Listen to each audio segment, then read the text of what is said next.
Now, as I'm sure you all know by this point, Season 8 of Arrow premiered last Tuesday, and it was a pretty good episode. We saw Earth 1 Oliver getting dropped off on Earth 2, being ordered by the Monitor to pick up some dwarf star particles that apparently nobody else, in an infinite multiverse mind you, has access to, and starts to make life better for everyone in his little corner of the world.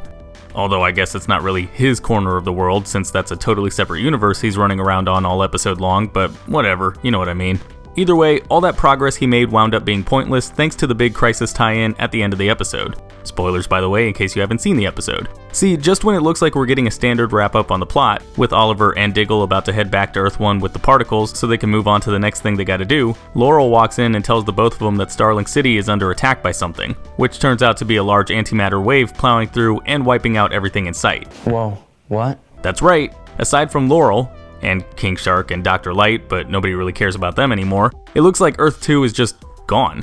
No more Gorilla City, Starling City, Central City, no more powerless Barry Allen, Jitterbugs, whatever was going on with Zoom's lair after the Speed Force took him away, and no more Star Labs. And that last one is especially interesting, because a lot of people have started wondering, what exactly does this mean for both Harry Wells and his speedster daughter Jessie? Now, I have seen some people saying Jessie at least is still alive, since she took Jay Garrick's place on Earth 3 back in Season 3. You're going back to Earth 2 already? Earth 3, actually. But actually, Jessie only went to Earth 3 after Jay took Wally's place in the Speed Force prison in the Season 3 episode Into the Speed Force, later going back to Earth 2 after Jay got out and setting up her own version of Team Flash to help her protect Central City.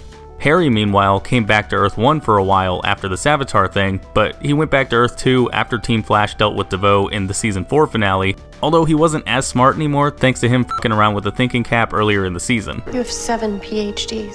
Well, not anymore. Either way, unless they were doing some universe hopping off camera, we know both Jessie and Harry had to have been on Earth 2 when the antimatter wave came through and dusted everything. So what happened to them? Are they definitely dead, or could they be alive somewhere? Well, it's tough to say right now. We do know obviously that Laurel managed to survive whenever the wave first hit Earth 2, so clearly some people would have had some time to get away. You know, within reason. And since we don't know where exactly the antimatter wave first started wiping out Earth 2, it's definitely possible that Jessie could have had enough time to get her and her dad out of there by hopping over to some random Earth, especially if they knew what was happening in advance. Now, I know I mentioned earlier that Harry isn't exactly a super genius anymore, so you'd think he wouldn't be able to let somebody know that a bunch of antimatter was coming their way, but at the same time though, he's not exactly a moron either. I mean, he's just average. Hasn't stopped a bunch of other average people from working in Star Labs in the past, and you'd think an alert system wouldn't exactly require 7 PhDs to use. Netflix, engage. Panic mode. No. Engage. No. Stop. Activating Stop alerting. emergency level 11. Alright, well, maybe you do need some common sense to work one of these things. Seriously though, considering how Jessie confirmed in the Flash Time episode that she was working with her own Team Flash by that point, it makes sense that either Harry or Jessie would have put some kind of sensor or warning system or something like that in their version of Star Labs sometime before Harry jumped over to Earth 1 in Season 4. So it's not like they wouldn't have had the means to know that Central City would have been in danger eventually. Either way, it's very likely, in my opinion anyway, that the two of them could have known that something was coming and had enough time to leave Earth 2 after realizing they couldn't stop what was happening. On the other hand though, we did hear a few things somewhat recently that kinda made it sound like everybody still hanging around on Earth 2 definitely died.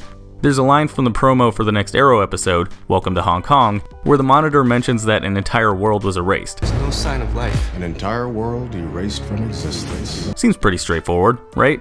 Now it's probably just editing for the promo, but I do think it's interesting that the no sign of life line was being followed by the Monitor's line about an entire world being erased. There's no sign of life. There's no sign of life. An entire world erased from existence. Very interesting, don't you think? Now the second one is a little bit more generalized, but we have been hearing for a while now that we'd be seeing some major deaths in relation to the Crisis crossover. Although who exactly would be dying, obviously we don't really know. That having been said though, you'd think two pretty big members of the Flash supporting cast getting wiped out Thanos style would fit the description of major deaths, right? Now to be fair, there's really nothing that says Harry can't come back, since Tom Cavanaugh is going to be playing another Wells in later episodes of The Flash, on top of the fact that there's a whole theory right now that Pariah is actually Harry after getting his intelligence back, but that's another video if you guys really want to hear me talking about that for a bit.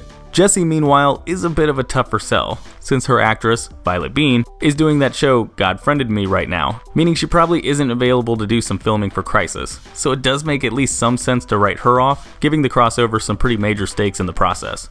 Either way, both of them potentially being dead is huge, and we'll even apparently be getting some answers on what happened to the two of them this week. There's no sign of life. An entire world erased from existence.